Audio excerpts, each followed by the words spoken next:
It is Wednesday, November 25th. This is Jaguars Happy Hour. Jaguars Happy Hour is presented by the Fields Auto Group.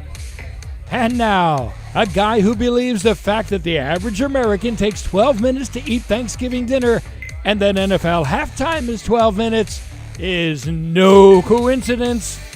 J.P. Shadrick. It was a scenic route to get to the punchline there today. But welcome in, Jaguars Happy Hour, presented by the Fields Auto Group on a Wednesday before Thanksgiving. Yes, tomorrow is the holiday. There will be at least a couple of football games tomorrow. Then the Jaguars will play this Sunday against the Cleveland Browns in Week 12 at TIAA Bank Field. Plenty to get to on the show today. Bucky Brooks, John Ozier on the program with us coming up. Jaguars COVID-19 issues. Yes, the Jags coaching staff has a few guys away, especially on the defensive side, and the kicker is not available this week. Mike Glennon will get the start at quarterback. That's right, Mike Glennon will get the start at quarterback for the Jacksonville Jaguars. Defensive question marks, a lot of injuries piling up there. The uniform unveiling at 4:30. Jimmy Luck joins us, and we'll play Big Game Jaguar. What Jaguars will and need to have a big game this Sunday against the Cleveland Browns. We welcome in Bucky Brooks and John Ozier. Sunday's game presented by Universal Orlando Resort. And here we go. Bucky, what's up, man? Happy early Thanksgiving to you. Hey, man. Happy Thanksgiving to you guys. I am looking forward to the holiday. Got a lot of food, got a lot of football, and hopefully this weekend we get a Jaguars dub. How about that? How about that? John, what's the best Thanksgiving dish? And happy early Thanksgiving to you, too. Oh, best Thanksgiving dish? Probably the wife's squash casserole, because she's right outside. She can hear this. That's right. She keeps notes. She never forgets. Hey, what about you, Bucky? Best Thanksgiving dish? Best Thanksgiving dish is always dessert. So sometimes it varies between sweet potato pie, pumpkin pie, but it has to be something sweet to cap off the night. Not bad. Not bad. I'm a dressing guy. Dressing I like oysters, that too. Preferably. Throw some oysters in there. It's game on. Let's get to it today. Of course, the biggest news is always involving the quarterback position. The Jaguars are changing the starter at that position. Mike Glennon making the start. It's his first start since 2017, Week 4 with the Chicago Bears. John, is he going to air it out? Apparently you think so. He's going to grip it and rip it, as Daly used to say, right? And he said, I think a lot of people watch this show have probably seen or heard his comment. He's got nothing to lose, and he knows it. He's an 8-year guy, last chance, the whole thing. I'm joking about grip it and rip it, but I do think they'll throw, and when they do, let's see what he can do. It's been 3 years. He's wanted to stay in the league, so go for it, Buck. I mean, that's a way to think about it. But you are right. He does realize this might be his last opportunity to really have a chance to start. So there shouldn't be any fear or hesitation from Mike Glennon. What does he have to lose? He's a quarterback of a 1-9 team. Let it go, because if you let it go, it may work out in your favor. Throw it up and hope. Well, let's go back. Throw it up and hope, huh? Okay. I don't know if that's a bold strategy, Cotton. Let's see if it works out. Yeah, so take us through, let's rewind a little bit, Bucky. Scout's view of Glennon. What were some things that he did positively when he was starting? Obviously not enough of them. What did he not do well to kind of get him out of that role the last time out in Chicago? It's funny because he was signed to a big deal in Chicago. He never really got a fair shake at it. They signed him, and then they drafted Mitchell Trubisky, and so the clock was on him from the jump. When were they going to hand it to the young quarterback? And so when I look at Mike Glennon, he's an old school, traditional, classic drop back passer. He has a big arm. He can make some throws. The thing about it is, can he throw when the pocket is a little messy, because he doesn't have the ability to really escape? And so for him, he has to be so precise in the pre-snap phase to be able to anticipate the blitzes and to be able to get the ball out of his hands before the rush can get home. Puts a lot on the veteran, but at times when he's streaky and hot, it works out. So we'll see which version of Mike Glennon shows up on Sunday. Interesting thought today from Mark Long of the Associated Press. He has some interesting thoughts from time to time. But this one caught my eye this morning, guys. Glennon benched in 2017 for Mitchell Trubisky, who got benched this year by Nick Foles, who got benched last year by Gardner Minshew, who got replaced by Luton, who now is benched in favor of Glennon. It all comes back around, John. Well, it comes back around when you're dealing with non-franchise guys in this league, meaning all the guys you mentioned are sort of part of the cycle. They're guys who get a cup of coffee as a starter and then sort of drift back into a backup role. It doesn't come back around if you're, Brady. But all that aside, it is weird, and I guess overall, not trying to be, too cute about it, it does speak to where the Jaguars quarterback situation has been for too long, and they've got to get out of that rut at some point. Yeah, the way you do that, Bucky, is draft one, right? And really, the only way you can do it is really to draft one. See if you can find your franchise guy. I think what you have to do is really focus in on the traits that you want, the kind of guy that you want, the kind of guy that you envision being not only the face of the franchise, but the leader of the team and the locker room. Can they command that by the way that they perform? And so, yeah, it's a huge project. It's something that the Jaguars certainly are on, but that is the next step in this rebuilding phase of this franchise. Okay, we've got a whole offseason to delve into the draft and the quarterback, and we obviously touched on it most shows here. But let's move on to the other big news of this Jaguars team this week, and it's COVID-19 issues that have popped up again. A handful of defensive coaches will not be available for the game. Now, there you see on your screen, defensive coordinator Todd Wash. Jason Rebrovich missed last week's game. Defensive assistant Dwayne Stukes is out. Kicker Chase McLaughlin not available. So some changes on game day responsibility. Joe Dana will call the defensive plays. Tony Gilbert moves from the linebacker position as an assistant to coaching the defensive line. Tyler Wolf goes to the booth. He's Doug Marone's assistant, basically.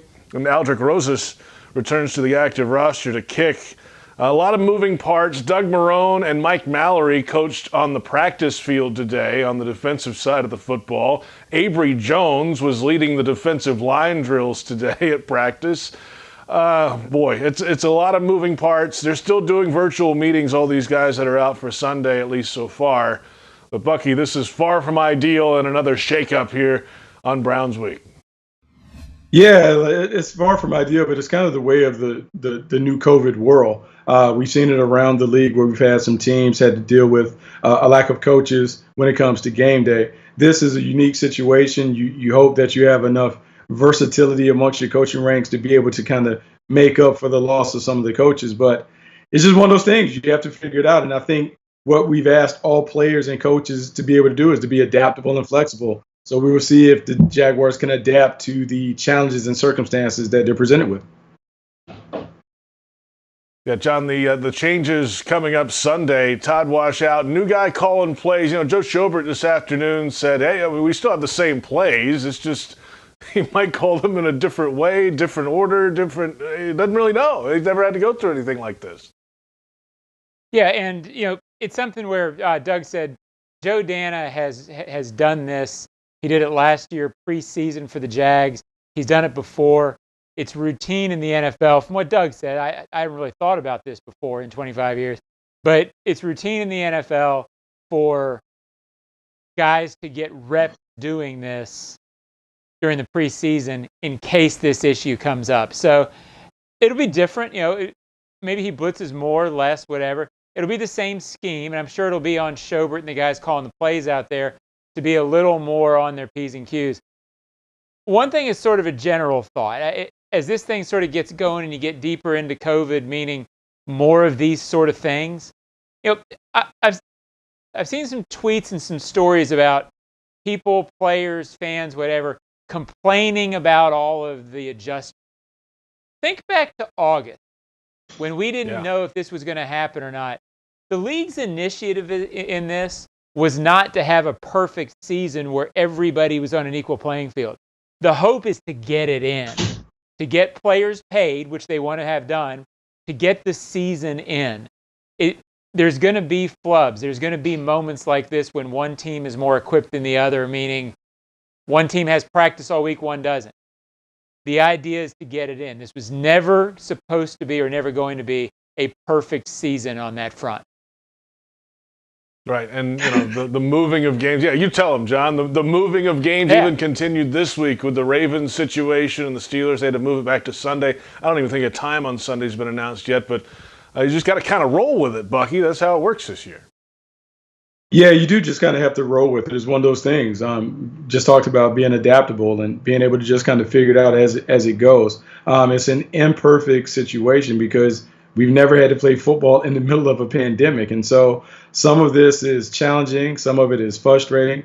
And so we just have to be able to kind of sidestep some of the landmines and figure out how can you get your best 53 on the field and how can you get all your coaches to the field as well. And all of this combined, of course, with a 9-game losing skid for the Jaguars, and that makes everything just difficult to begin with. And then you're dealing with all the changes and the quarterback changes and the COVID issues. At the end of the day, it's a 9-game losing streak, and you got to go up against a team that has playoff aspirations this week in the Cleveland Browns.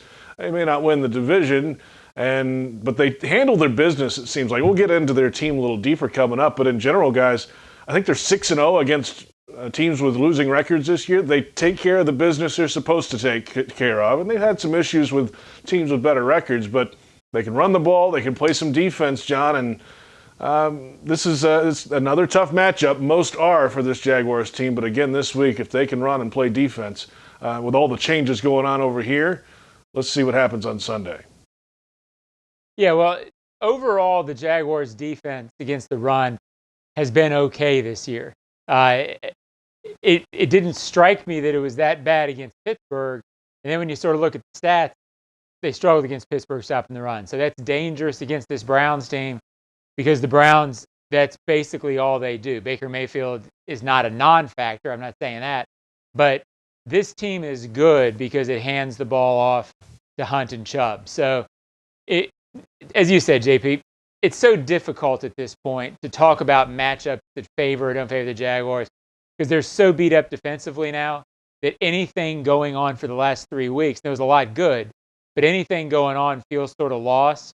And on the other side of the ball, you're dealing with your third quarterback. I don't know where to find a positive matchup right now. Maybe the scout can do it, JP. Yeah, Bucky, go for it. Yeah, this is a tough one. It's just a really, really tough matchup. It's one of those things where you have a really good team come in, a team that has found themselves and has an identity, and you're just hoping that you can get your team going to figure out a way to get a win. But that's why coaches make the big bucks. They come up with game plans. They try and figure out a way to minimize their weaknesses and accentuate their strengths. So let's just see what Doug Marrone and the crew can come up with. 1 o'clock Sunday, kickoff time at TIAA Bank Field. Plenty ahead. We'll come back and get a little deeper into this running game, some of the personnel for the Cleveland Browns, and see what the Jaguars have to offer as well, including James Robinson, who is still on a fantastic pace in his rookie season. 4:30 is when Jimmy Luck is scheduled to join us. The head equipment manager will unveil the uniforms for Sunday's game against Cleveland. And then a little later, big game Jaguar. All that ahead. We're off and running. It's Jaguars Happy Hour presented by the Fields Auto Group on the Jaguars Digital Network.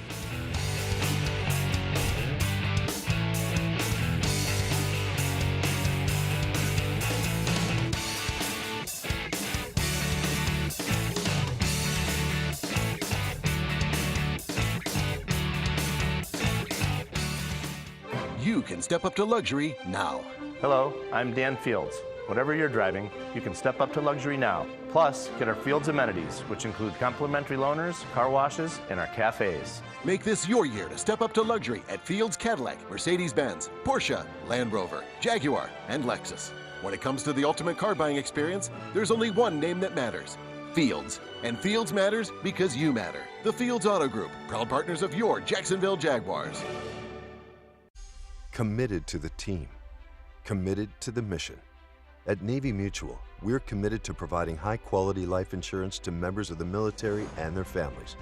So our policies have no fine print and no military service restrictions. We don't work on commission. We're nonprofit, so we pass the savings along to our members. Because at Navy Mutual, our highest commitment is to you. Visit NavyMutual.org. Navy Mutual, insuring those who serve. You won't find a better deal to keep your ride clean than Scrubble's Flexible Service Car Wash. Start in the tunnel wash and experience state-of-the-art equipment while enjoying a soapy light show. Our quality soaps and solutions keep your vehicle streak-free. Every 3-minute car wash package comes with self-serve vacuuming, lint-free towels, window cleaner, and a free air freshener. Visit us at the St. John's Town Center, Fleming Island, and Atlantic Beach. And coming soon to Kernan and Atlantic. Trust the bow tie. You'll know quality once you arrive. Go Jags!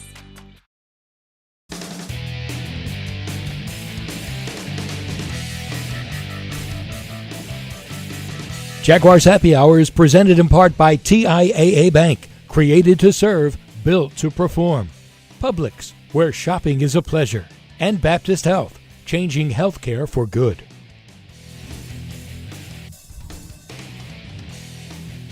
Welcome back, Jaguars Happy Hour, presented by the Fields Auto Group on this Wednesday, day before Thanksgiving. JP Shadrick, Bucky Brooks, John Ozier, the Jaguars and the Cleveland Browns coming up Sunday at TIAA Bank Field at 1 o'clock kickoff time. During our opening segment, guys, the league announced that Steelers-Ravens game that was moved to Sunday earlier today is going to kick off at 1:15 Eastern on NBC. So they've just announced that. So 2 games on Thanksgiving now. Texans at Lions at 12:30 on CBS, and then Washington at Dallas at 4:30 on Fox. So you have the changes in the Thanksgiving schedule. We'll get to those coming up in just a little bit. Let's get into this Browns backfield a little bit here. And we touched on it a moment ago. Really a two-headed monster in the backfield. Nick Chubb, and then Kareem Hunt has that speed to burn. They really split a lot of things here. How different types of backs are these guys, Bucky? You know, this is the best backfield combination that we've seen in the National Football League. And I kind of liken it to way back in the day when we used to play Tecmo Bowl with the Cleveland Browns, and they had Kevin Mack and Ernest Biner. And you could really play with both of those guys at the same time. When I look at the Browns, they have a power back in Nick Chubb that can really exhibit a blue-collar work style when it comes to the ball in his hands. He's physical, he's rugged, does a great job, and he's a perfect match in the system. And Kareem Hunt, you have a guy who is also a physical running back, but he catches the ball well outside of the backfield. And so when you put these two guys together, it's not, we have a lead back, then a change of pace. They literally have 2 number 1 running backs, and they just find a way to rotate them in and out. And I think it has allowed Kevin Stefanski to be really, really comfortable leaning into the running game and putting the running game as the top priority in the game plan, as opposed to running this offense through Baker Mayfield. Yeah, John, these guys, two-headed monster back there. And as you said earlier, though, John, I mean, the Jags defense made that a priority at the start of the year because of the issues they've had in the past against the run. And last week, Connor broke for some big runs. They made an emphasis, Pittsburgh did, it felt like, because the last 3 weeks they had not run the ball especially well, but they got that done last week. I guess depending on what's available for the Jags up front this week, and you know, we'll go a long way, the front 7, to figure out how they're going to play against these 2 guys. Yeah, and I think that's the key. Who's available? I think the good news is Hamilton and Costin have played it well, and Taven's healthy. I know people don't like Taven Bryan, but they've got 3 defensive tackles in the middle who are all capable. So the stamina issue, the ability to hold up against that, which often is a big deal this time of year, I think the Jaguars will be okay at that spot. If they get Avery Jones back, maybe, so that helped.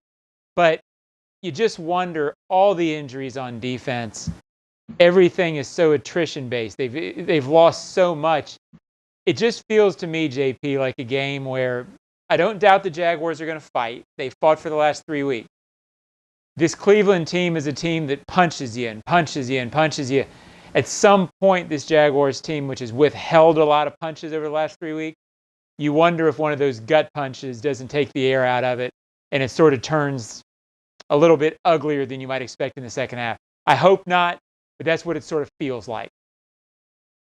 Yeah, we haven't even touched on the Jaguars' secondary issues yet because we've obviously been focusing on the Browns' running game. But Doug Marrone was asked earlier this week, what happens, or today actually, what's going to happen at cornerback. He said Sidney Jones is out again. C.J. Henderson's still on injured reserve. We said, well, it's Trey Herndon on one side, and then we've got to figure it out the rest of the way. That's not really confidence building, but that's kind of where they are right now, Bucky.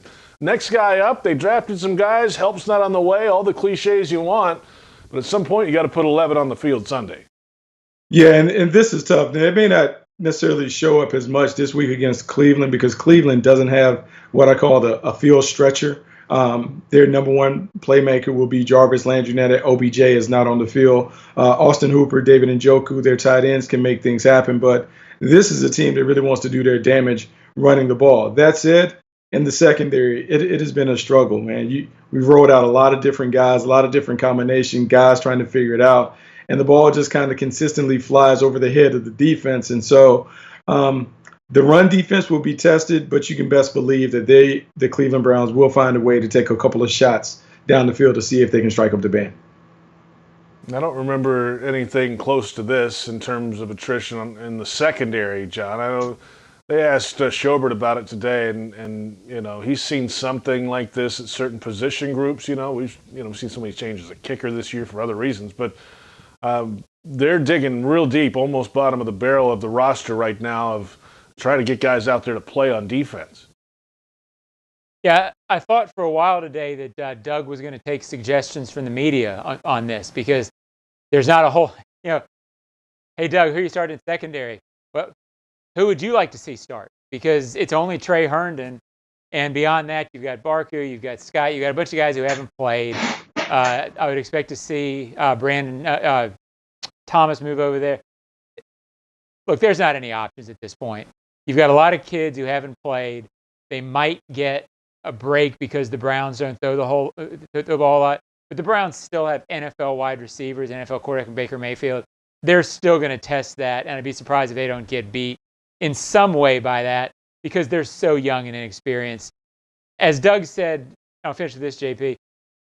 I think it was on Monday when Doug was asked about this, and in the middle of his answer, he said something really interesting. They're throwing guys out there right now that the coaches don't know what these guys can do. It's hard to scheme. It's hard to know what these guys, what you should ask them to do when you don't know what they can do. That's tough. It's no doubt about that, and that's where they are right now in Week 12, and it's not a good place to be. Let's flip it around a little bit here. We've talked about Glennon, and John wants to let it rip and do all that, but the guy who's really been the mainstay on offense this year is James Robinson, of course, the rookie running back out of Illinois State. 4th in the league in rush attempts, 3rd in the league in rushing yards. You see the average there. He's been just fantastic this season. 5 touchdowns on the ground. He's gone over 1,000 scrimmage yards now for the season. But it's interesting, and we talked about this, Bucky, I think you mentioned it. I know we've talked about him a lot this year, but we were thinking about, hey, how many of these there's not a lot of negative runs for him, right? He's always falling forward and avoiding contact and getting back to the line. So I went through every single running play this year in the playbooks, right? In the game books.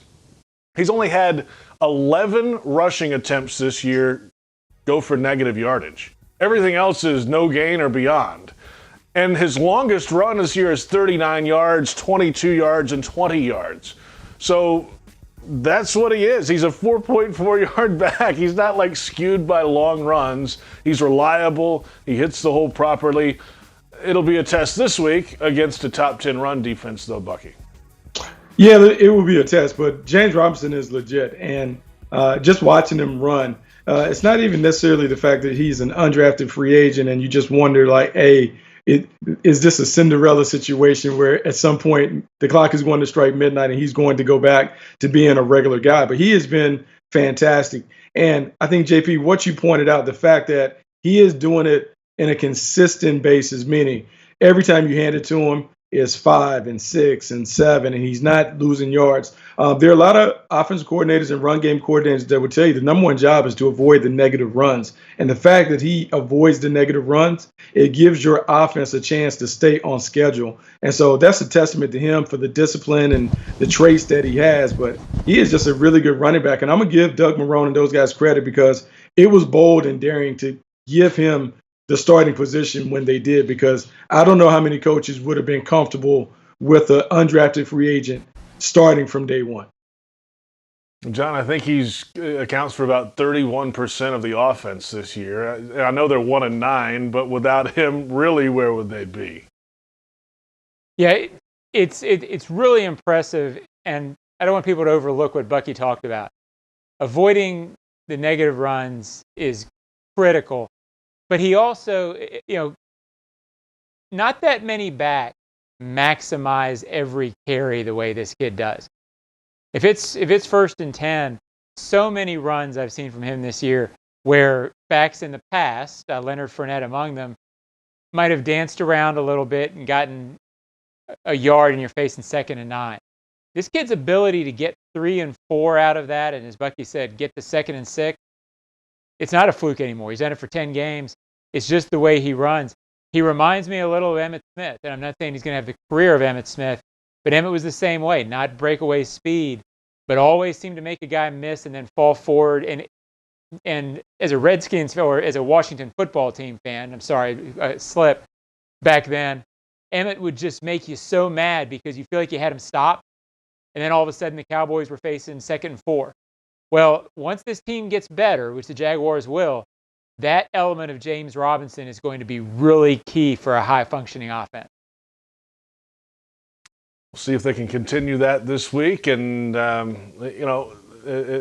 much work he gets this week too. And a lot of that too, they've been behind late, and sometimes have had to abandon the running game. So he's done all this, considering what's going on this year with trailing a lot of football games. Let's just hope he keeps it up down the stretch here. He's off to a fantastic start. I'm not sure if he'll get Rookie of the Year. He'll get consideration, but there's some big-name rookies out there, especially one in your neck of the woods there, Bucky, wearing a lightning bolt on his helmet that has a chance to win the thing. Yeah, it's tough because normally you want to give these awards to guys who are leading winning teams. And even though we'll talk about Justin Herbert, it's a little different because he's a quarterback, and the numbers that he's putting up, he has the potential to put up historic numbers at the position. And so James Robinson might not get front runner status when it comes to those individual honors, but he certainly has opened up some eyes with his play. And I think a lot of people are looking at him and really having a tremendous amount of respect for the job that he has done so far as a rookie. Okay, we've got plenty ahead, guys. We'll come back in a moment. Jimmy Luck is slated to join us. We'll have the uniform unveiling. What will the Jaguars wear at home this Sunday to face the Cleveland Browns? A little later, big game Jaguar as we head into Thanksgiving. We're going to pick Jaguars to have a big game on Sunday. Jaguars Happy Hour is brought to you by Fields Cadillac of Jacksonville and Fields Cadillac St. Augustine, members of the Fields Auto Group. And it's Jaguars Happy Hour on the Jaguars Digital Network.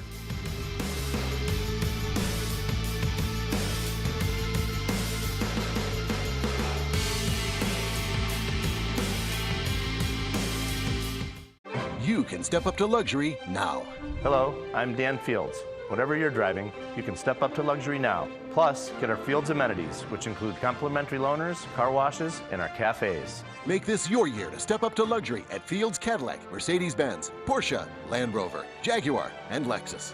When it comes to the ultimate car buying experience, there's only one name that matters: Fields. And Fields matters because you matter. The Fields Auto Group, proud partners of your Jacksonville Jaguars. Dreamfinders Homes has a simple commitment to their home buyers. Deliver unsurpassed quality, uncompromising value, and an extraordinary level of customization you simply won't find with other home builders. With over 40 communities to choose from, you'll find a location you love and the home of your dreams. Dreamfinders has townhomes, single-family homes, and custom estate homes starting from the high 100s and a wide selection of move-in ready homes. Quality, value, customization. That's the Dreamfinders difference. Call 904-738-0165 or online at dreamfindershomes.com. Dreamfinders Homes, the official home builder of the Jacksonville Jaguars. Prices subject to change without notice. Equal housing opportunity. Why do you choose Farah and Farah?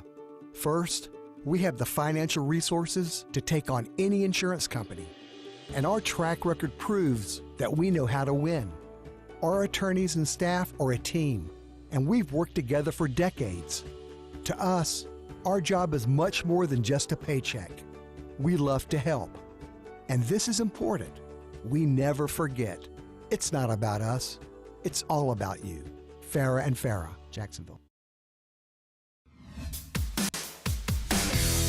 Jaguars Happy Hour is presented in part by Dreamfinders Homes. Homes that fit your lifestyle.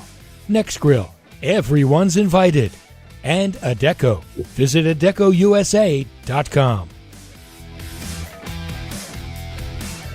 Welcome back, Jaguars Happy Hour, presented by the Fields Auto Group on a Wednesday afternoon. The Jags and the Cleveland Browns coming up Sunday at TIAA Bank Field.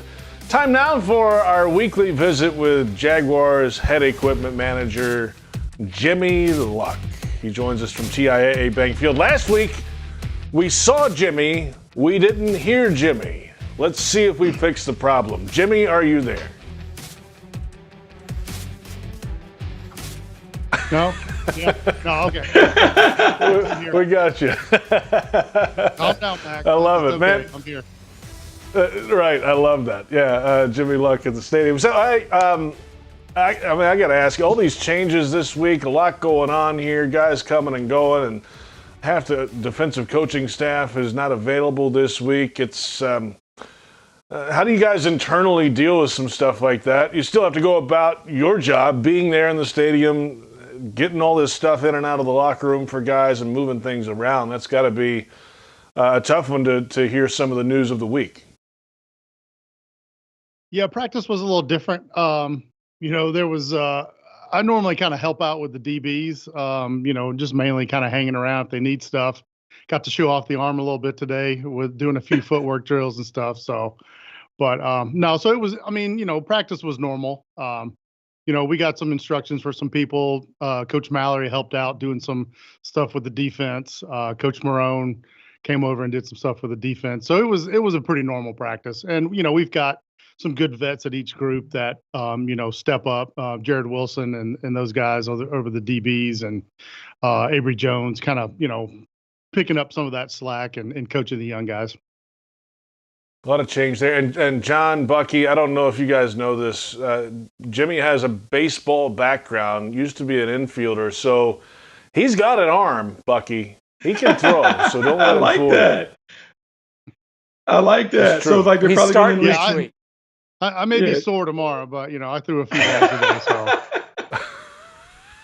Ice up, son. Ice up, son.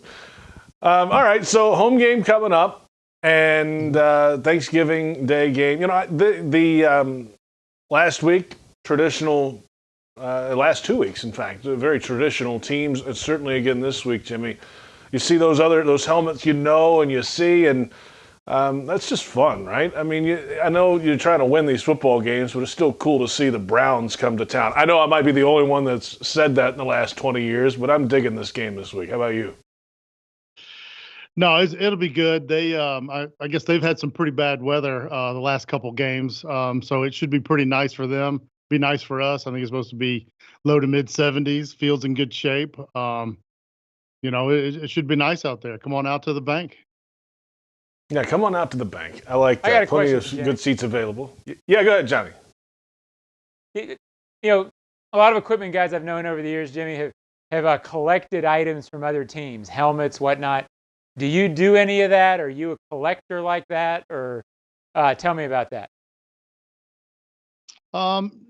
Not really. I mean, we have some helmets in the equipment room that we'll trade with people, mostly college teams. It usually starts out with we have an intern from somewhere and they'll give us a helmet, or we'll trade their team a helmet. And then we'll have a player or two come in and go, "Hey, how come you don't have one from my school?" And say, "Well, get us one, hook us up with your equipment guy." And so we'll trade some helmets out. There might be some decals here or there changed, although with Cleveland, they don't really have a decal, but there's a few little things like that. Some of the younger guys like to trade that stuff. But I've got enough stuff packed at the house. I don't really, that doesn't really do a lot for me. Right. That's the last thing you need, right, Bucky, is more stuff. That is t-shirt, something that's all to I that. need. I do want to piggyback off JP because you talked about the traditional uniforms that we saw from the Packers and the Steelers and now the Browns coming in. When you think about our uniform, like what can we do to leave an indelible impression on the football world with our uniform? Because I think our uniforms are outstanding. Is there a favorite that you have that you think when you think about the Jacksonville Jaguars? I mean, the first thing you think of is teal. We're starting to get a little bit more teal back in, with the pants and the alternate jerseys and stuff. So, I think the fans like that. At least that's the feedback that I hear. So that's usually what I think about. The teal pants is kind of a new deal. We have kind of a short history. So it's like you said, there's not that classic look. I think that happens with a lot of the younger teams these days. The Titans kind of mix it up. The Texans kind of, do a little bit more stuff because, they're younger teams like us, the Panthers. Those old school teams, the Colts, the Cowboys, the Steelers, the Brown, they have that long standing tradition and they've kind of always kept it the same. I think times are changing a little bit, like the Oregons, they wear something new every week. We have a little bit of that feel wearing something new. But honestly, like I'd love to wear the same thing every week if we were winning, run the same thing back. That's what I try to do. I mean, it may look like we mix it up, but like, hey, if we get something going, hey, let's run it back and we'll wear it again. So you got to do your part to try to get this thing right for sure. Hey, all right. So the Jags and the Browns this week. We know the Browns will have a traditional look, most likely. So, Jimmy, what will the Jaguars wear this Sunday, a couple days after Thanksgiving, to face the Cleveland Browns? Well, since it is after Thanksgiving, black always kind of makes you look slimmer. So we're going to go with the black jerseys there and the black pants. So we'll go all black this week. Like I say, so that way I can help out some of the big guys if they eat a little too much turkey out there. That's very nice. A blackout for the Jags this Sunday. I like the teal trim on those too, by the way. Nice uniform right there now. Kind of pops a little bit of teal. Look. Yeah, solid I like look. that. Love it. Jimmy, have a happy Thanksgiving, and we will talk to you again next week in Week 13. All right. Happy Thanksgiving, everybody. All right, Jimmy Luck out of here, the head equipment manager for the Jacksonville Jaguars. We're back in a moment. Big game Jaguar coming up. We'll pick our Jags to have a big game Sunday against the Browns. It's Jaguars Happy Hour on the Jaguars Digital Network.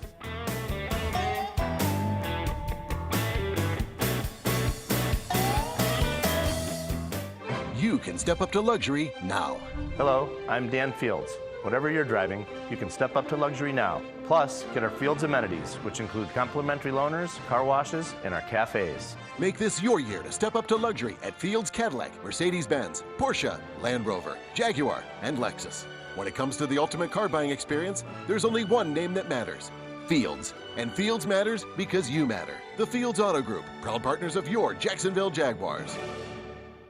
Dreamfinders Homes has a simple commitment to their home buyers. Deliver unsurpassed quality, uncompromising value, and an extraordinary level of customization you simply won't find with other home builders. With over 40 communities to choose from, you'll find a location you love and the home of your dreams. Dreamfinders has townhomes, single-family homes, and custom estate homes starting from the high 100s and a wide selection of move-in ready homes. Quality, value, customization. That's the Dreamfinders difference. Call 904-738-0165 or online at dreamfindershomes.com. Dreamfinders Homes, the official home builder of the Jacksonville Jaguars. Prices subject to change without notice. Equal housing opportunity. Jaguars fans, game day is back, and while it might look a little different this year, the good times, smooth drinks, and tailgate excitement will never change when you're cheering on the Jags with Jameson.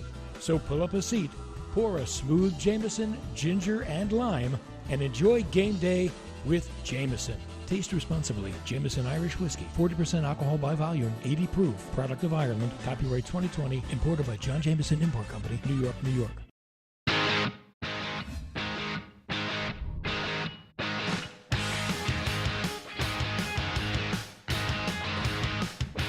Welcome back. Jaguars Happy Hour coming down the home stretch. And remember, the Jaguars have introduced Jags at Home. It's an interactive second screen experience on Jaguars game days featuring Ashlyn Sullivan and Eric Dunn. Each Sunday, you'll have a chance to win $10,000 in cash and prizes. Visit JagsAtHome.com, and you'll get more information on how you can play and you can win. JP Shadrick, John Ogier, Bucky Brooks. Bucky, didn't you a week or two ago participate in Jags at Home? Or am I crazy? I did. I didn't do a really good job. It's a little different game. I need to be able to run it back because I feel I'm disappointed in myself for not finishing in the top 20 or whatever. I wasn't on my game that day. I just wasn't on my game. Out of the top 20, did I hear correctly? I know it's breaking up. Top 20, you were out of the top 20? I was down in the 80s, I think. There are a lot of people that know a lot about Jags trivia and all kinds of stuff that I was unaware of. So next time I got to do a better job of preparing. I didn't bring my A game. There's a few weeks left. Maybe you'll jump back in there as we go along here and get back on track. Time now for Big Game Jaguar. This is where we pick a Jaguar to have a big game on Sunday against the Browns. And let's get started. We're going to mix it up today. John Ogier, get us started. Well, I went with Miles Jack because he's the only starter left on defense. No, I went with Miles because they're going to stopping the run is key. And everybody this week is talking about Joe Schobert. And he's important. He's playing the Browns and all that. I get that. But it's also okay to not lose sight of the fact that Miles Jack on another team this year is a Pro Bowl linebacker playing as well as anybody in the NFL. So he will be key in terms of chasing down the Browns, in terms of corralling them. Overall, when he has played at a high level and been healthy this year, they've been a lot better, especially against the run, than when they haven't. So let's go with Miles Jack to force a fumble and Miles Jack to recover it and not be ruled incorrectly down. Whoa! I like that. I like that. You're asking a lot, but I like that. I'm going to go next. And stopping the run is a theme, yes. Two-headed backfield monster for the Cleveland Browns. So I'm going to go in the middle of the defensive line, Devon Hamilton. He's had some flashes the last few weeks, some big games. Last week, on the stat sheet at least, did not break out. He only had one tackle. But he, as the season has gone along, started to figure things out, I think, a little bit more on the interior. Big body guy, as we've said before, he's not, he's just stout, strong. And I think you need that type of presence on the interior, especially this week against the two-headed running backfield. So I'm going with Devon Hamilton, and we're going to let Bucky Brooks bring us on home as we head into Thanksgiving. What you got? Well, this has to be a personal game for Joe Schobert. So I want to make sure that I mention him because, look, even though he left as a free agent, anytime you play your old team, you add a little spice to the mix. And I think because this is a game where it should be an old school game where the Browns are going to try and run it, Joe Schobert should be all over the field. Double-digit tackles, and hopefully some of those on the other side of the line of scrimmage, not on our side of the line of scrimmage. There you go. Revenge game for Joe Schobert this week as the Jaguars face the Cleveland Browns. We got a Biner reference in the show too, Bucky. I'm proud of you. That's pretty good. I do like those classic uniforms. I forgot to ask Jimmy, the Rams are proposing to add a new uniform each week. So I'm just wondering if we'll follow the trend, if we can come up with new and different ways to add pieces to the Jaguars uniform. I have to hit him on that next week. Well, I will say, a few years ago, we had some new uniforms around here. John, you were here. You remember that? And, no, not the mustard. Stick around for 5 years. No, not the mustard. Not the Thursday You're night mustard ones. Something different. I like that. Okay. I was the only one. Yeah, John, there's a photo somewhere, Bucky, of a video that John did wearing this full mustard uniform, full pads and everything.